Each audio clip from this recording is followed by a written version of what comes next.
একটা দলে পুরো টিম ম্যানেজমেন্ট কতটুকু ব্রেনলেস হলে তারা সুপার ওভারে নাম্বার 10কে ব্যাটিংয়ে পাঠায়, মানে 10 নম্বর ব্যাটসম্যান যে নামে লাইক একজন বলার, তাকে কীভাবে ভাই ব্যাটিংয়ে পাঠায়।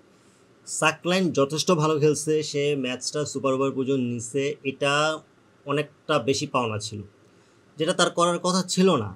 সো এই জায়গা থেকে যখন আপনি একটা বোনাস লাইফলাইন পেয়েছেন, সেটা আপনার ইউটিলাইজ করতে হবে, কিন্তু না, উল্টা টিম ম্যানেজমেন্ট কী করলো, তার উপরে আরও প্রেশার ক্রিয়েট করে তাকেই পাঠিয়ে দিল ব্যাটিং করতে। এখন স্বাভাবিকভাবে আপনি যেহেতু পেসার পেলেন বোলিংয়ে, অ্যান্ড আপনার ব্যাটসম্যান হচ্ছে হাবিবুর রহমান সোহান, যে সব থেকে ভালো পেস খেলে পুরো টুর্নামেন্টের মধ্যে, সব থেকে সলিড একজন ব্যাটসম্যান, যে পেসারের সামনে একদমই সুপার একজন ব্যাটসম্যান। সো আপনি তার সাথে এমন একজনকে পাঠাবেন যে আসলে সেন্সিবল খেলতে পারবে। পাঠালেন কাকে? সাকলাইনকে। সাকলাইন প্রথম বলটাতেই সে মারতে যেয়ে আউট হয়ে গেল। সোহান প্রথম বল খেলছে, সোহান প্রথম বল খেলে মিস হিটে 1 রান নিচ্ছে। পরের বল সাকলাইন খেলতে যেয়ে আউট হইল। তারপরে নামাইছে হচ্ছে জিশানকে। তা আমার কথা হচ্ছে ভাই, এখানে জিশানের কাজটা কি? আপনি একসাথে সুপার ওভারে 2জন ওপেনারকে এভাবে পাঠাতে পারেন না। এটা বাংলাদেশ অনেক আগেও ভুল করছে, যখন মেন টিমের সাথে কিছুদিন আগে, অনেক আগে বলতে কিছুদিন আগেই সেম কাজটা করছে। বাংলাদেশ হচ্ছে সাইফকে পাঠাইছে, ওপেনার দিকে পাঠাইছে। সো এখানে একটা বড় ভুল ছিল।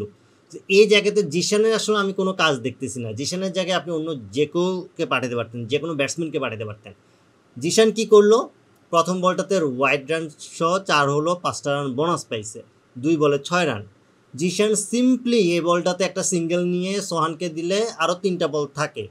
3 বলে সোহান যদি একটা 6ও মারে, আলটিমেটলি আমাদের টার্গেটটা, রানটা চলে যায় 14-15 রানে। কারণ সোহানের উপর তো ওই ভরসা আছে যে সে 3টা বল খেললে বা 6টা বল যদি সে ব্যাট করে, তার মধ্যে সে 2টা বাউন্ডারি মারবেই। সো তারপরেও কেন এত বড় একটা চান্স পাওয়ার পরে এই সুযোগটা কাজে লাগানো যায়নি সুপার ওভারটাতে? কেন এই ধরনের বোকামির কারণে? বোকামি নেই, এটা আসলে আমি টিম ম্যানেজমেন্টকে আমি ব্রেইনলেস এই কারণে আমি বলি, তারা শুরু থেকে যদি আপনি দেখেন যে বাংলাদেশের ব্যাটিংয়ের অবস্থায় দেখেন, ব্যাটিংয়ে বাংলাদেশ আজকে যে ধরনের ব্যাটিং করলো, সবথেকে অবাক করার কাণ্ড ছিল কি, একসাথে সব রাইট হ্যান্ডি ব্যাটসম্যান, একসাথে সব লেফট হ্যান্ডি ব্যাটসম্যান পাঠাচ্ছে। মানে তারা যে ম্যাচের সিচুয়েশন বুঝতে হয়, একজনকে আগে পরে নামাই, একটু সে যখন উইকেটটা বাঁচিয়ে খেলতে পারে, একটু কলাপসটা ঠেকাইতে পারে, এই ধরনের কাউকে তারা পাঠানোর চিন্তাও করেন। তারা জাস্ট হচ্ছে মুখস্থ ব্যাটিং লাইন আপ তারা পাঠাচ্ছিল। অ্যান্ড আরেকটা মজার ব্যাপার দেখেন যে এই ম্যাচে জাওয়াদ আবরারকে বাদ দেওয়া হয়েছে, ফাইন। তার জায়গায় আপনি নিলেন কাকে? জাওয়াদ আবরার এবং আবু হায়দার রনি, 2জনকে বাদ দেওয়া হয়েছে। সো আবু হায়দার রনি যেহেতু বলার বা অলরাউন্ডার, সে জায়গায় আপনি রাব্বিকে নিলেন, আমি মানলাম, ফাইন। আপনি মৃত্যুঞ্জয়কে নিলেন। সো মৃত্যুঞ্জয়কে নিলেন, একজন ব্যাটসম্যান কমিয়েতে নিয়েছেন। সো মৃত্যুঞ্জয় কিন্তু আজকে একটা বল করে নেই, টোটালি একটা বলও করে নেই। আপনি কি কারণে আপনার দলে এতগুলো বলার রাখবেন? আপনি জানেন পিচ হচ্ছে আপনার স্পিন পিচ, আপনার দলে জিশান আছে, রাব্বি আছে, রাকিবুল আছে, মেহরাব আছে, গাফফার আছে, সাথে রিপন আছে। সো আপনি কেন এই কাজটা করতে যাবেন? কেন আপনি এতগুলো বলার রাখবেন? মৃত্যুঞ্জয় শেষ পর্যন্ত তার কোনো বোলিং করা প্রয়োজন পড়ে নাই, এবং এই মৃত্যুঞ্জয় বোলিং করা প্রয়োজন পড়ে নাই, সে ব্যাটিংয়ে 0 করেছে। সো এই জায়গাটাতে যদি আলটিমেটলি জাওয়াদ আবরারকে নেওয়া হতো, তাহলে জাওয়াদ আবরারের তো একটা সুযোগ ছিল, বা আমি জাওয়াদ আবরারকে ড্রপ দিয়ে মারলাম। আরিফুল ছেলেটা কী দোষ করছে? আরিফুলকে কি কারণে এভাবে অ্যাভয়েড করা হয়? মানে এই ছেলেটাকে আমি দেখলাম না যে কোথাও কোনো ম্যাচে চান্স দিতে। পুরোটা টুর্নামেন্ট গেল, ইয়াসির আলী রাব্বিকে খেলিয়ে গেল কোনো কারণ ছাড়া। কেন? ইয়াসির আলী রাব্বির মধ্যে এমন কি পাইছে দল? মানে ইয়াসির আলী রাব্বিকে এভাবে ক্যারি কেন করতে হবে আমার? ইয়াসির আলী রাব্বির জায়গায় যদি আরিফুল খেলতো, খারাপ করলো তো ভাই, ইয়াসির আলীর মতো এত বাজে করতো না। এতগুলো চান্স পাওয়ার পরও এই রাব্বি কী করছে? ব্যাটিংয়ের সময় বাংলাদেশের ব্যাটিং দেখে মনে হচ্ছিল তারা স্পিন খেলতে হয় কীভাবে সেটা জানেই না। এটা অবশ্য আমি গত ম্যাচের সময়ও বলেছিলাম, ইভেন হচ্ছে ম্যাচের আগে যে প্রি ম্যাচ অ্যানালাইসিসও আমি আলটিমেটলি বলেছিলাম যে বাংলাদেশের মেন সমস্যাটা হবে ব্যাটিং নিয়ে। ব্যাটিংয়ের মেন সমস্যা যেটা, তারা হচ্ছে পাকিস্তানি স্পিন খেলতে পারবে না। বাংলাদেশের বলাররা আসলে স্পিন খেলতে পারে না, এটা নতুন না, এটা অনেক আগে থেকে। এবং তারা আসলে প্রেশারে পড়লে, এটা বড় দল বলি, মেন টিম বলি, এ দল বলি, আন্ডার-19 বলি, এইচপি ইউনিট বলি, সবাই সেম। তারা কেউ স্পিন খেলতে পারে না এবং প্রেশারে পড়লে তারা ব্যাট করা ভুলে যায়। বাট আজকের এই ম্যাচে যেভাবে উইকেটগুলো গেল, তারপরে রাকিবুলের কাউন্টার অ্যাটাক, সেখান থেকে রাকিবুল আর মেহরাব যথেষ্টটুকু ট্রাই করছে, দেন এরপরে আলটিমেটলি সাকলাইন এবং রিপন যেভাবে লাস্টে যে তারা ছক্কা মারলো 6 মেরে শেষ পর্যন্ত ম্যাচটা ড্র পর্যন্ত নিল, সুপার ওভারে নিল, সেটা অসাধারণ ছিল। যদিও এখানে আনলাকি বলতে হয়, এই কারণে আনলাকি বলতে হয়, ধরেন লাস্ট ওভারের প্রথম বলটা যদি ফিল্ডারের হাতে না লাগতো সেটা 4 হয়ে যেত, সো তখন আমরা এমনিতেই ম্যাচটা জিতে যাই।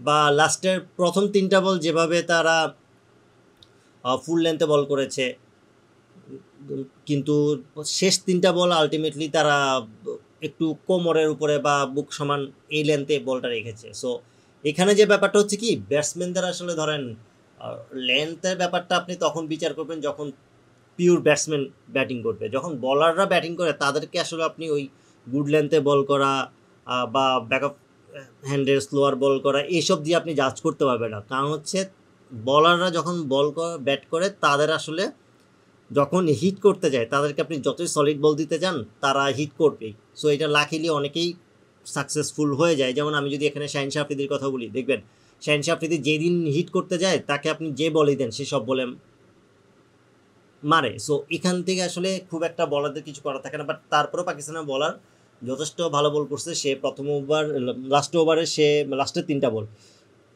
যথেষ্ট ভালো বল করছে, শর্ট বল করছে। শর্ট বল করাতে আলটিমেটলি যেটা হলো যে রিপন কানেক্ট করতে পারে না, ইভেন সাকলাইন সেও কানেক্ট করতে পারেনি। বাট সামহাও তারা ম্যানেজ করছে, তারা হচ্ছে সুপার ওভার পর্যন্ত ম্যাচটা নিয়ে গেছে। বাট আমার কথা ওই জায়গায় যে সুপার ওভারে এত সুন্দর একটা সুযোগ পাওয়ার পরে, যারা আপনার বলার রিপন আছে, রিপন যথেষ্ট ভালো বল করবে, তার ইয়র্কারগুলো যথেষ্ট ভালো ইয়র্কার সে করতে পারে। ইভেন আজকের মেইন ম্যাচেও সে যখন যেটা করলো, টানা একবারে 3 উইকেট নিল ইয়র্কার দিয়ে, এটা অসাধারণ। আসলে এই ধরনের বলার বাংলাদেশ অনেকদিন পরে পেতে যাচ্ছে। অ্যান্ড আমি তো অবশ্যই রিপনকে নিয়ে অনেক বড় আশাবাদী। এই কারণে আশাবাদী, আমার কাছে মনে হয় রিপন যদি এই ফ্লোতে থাকে, রিদমে থাকে, তাহলে সে একটা সময় অনেক বড় একজন বলার হবে। অ্যান্ড ইভেন হচ্ছে তার এখনও ন্যাশনাল টিমে খেলার মতো অ্যাবিলিটি আছে, তার এখনকার যে ক্যালিবার। ইভেন আপনার সুপার ওভারে দেখেন, সুপার ওভারে সে যথেষ্ট ভালো বল করছে, কিন্তু যখন আপনার রান অনেক কম হবে এবং প্রেশার থাকবে তখন আসলে আপনি ইয়র্কার দিলেও সুবিধা করতে পারবেন না। আর যদি হয়তো যে পাকিস্তান আগে ব্যাটিং করতেছে তখন রিপন বল করতেছে, তখন আপনার ইন্ডিয়া ম্যাচের মতো একটা সুযোগ ছিল যে শুরুতে 2 উইকেট নিয়ে ফেলা বা রানটাকে 10 রানের নিচে রাখা, এরকম একটা ভালো সুযোগ ছিল। সো এই জিনিসগুলো আসলে দেখেন আমরা সবসময় বলে আসতেছি, বড়দের খেলায় বলি, আন্ডার-19 খেলায় বলি, সবার বেলায় যেটা হয়, বা ওমেন্স টিমের খেলায় বলি, সবাই হচ্ছে খুব ক্লোজে যে ম্যাচ হারতেছে, এই যে 1 রান 2 রান 10 রান এই ধরনের সমস্যাতেই বেশি ফেস করতেছেন। তার থেকে বড় কথা হচ্ছে টিম ম্যানেজমেন্টের ভুলগুলো। টিম ম্যানেজমেন্ট এই ভুলগুলো বারবার করে যাচ্ছে, তাদেরকে আসলে কেউ কিছু বলে না। অ্যান্ড বিসিবি আমার কাছে মনে হয় হচ্ছে একটা আলাদিনের চেরাগ।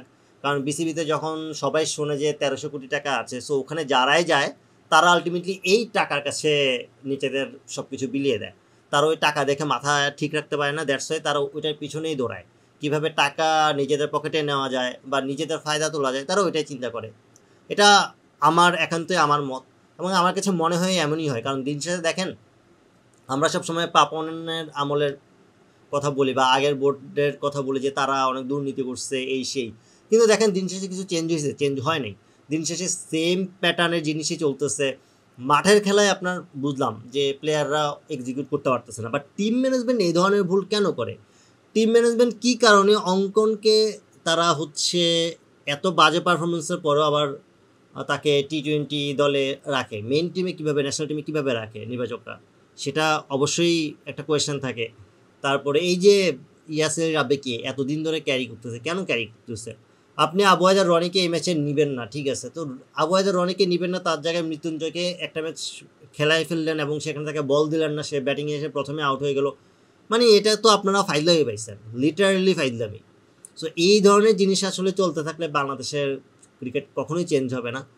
অ্যান্ড আমার কাছে আসলে মনে হয় এই কথাগুলো আমরা সবসময় বলি অ্যান্ড প্রতিনিয়ত বাংলাদেশের দর্শকরা এগুলো দেখে আসতেছে, দেখতে দেখতে আমরা আসলে বিরক্ত, চরম মাত্রায় আমরা বিরক্ত, এবং এটা সলিউশন আসলে কবে আমরা পাবো সেটাও আমরা জানি না। আপনার কাছে এই ম্যাচের মেন মোমেন্টামটা কোথায়, বা কোথায় কোথায় বাংলাদেশ ভুল করছে, বা টিম ম্যানেজমেন্টের দোষ আসলে কতটুকু, অবশ্যই কমেন্ট করে জানাবেন। ভিডিওটি ভালো লাগলে লাইক, কমেন্ট, শেয়ার এবং সাবস্ক্রাইব করে পাশে থাকবেন। আল্লাহ হাফেজ।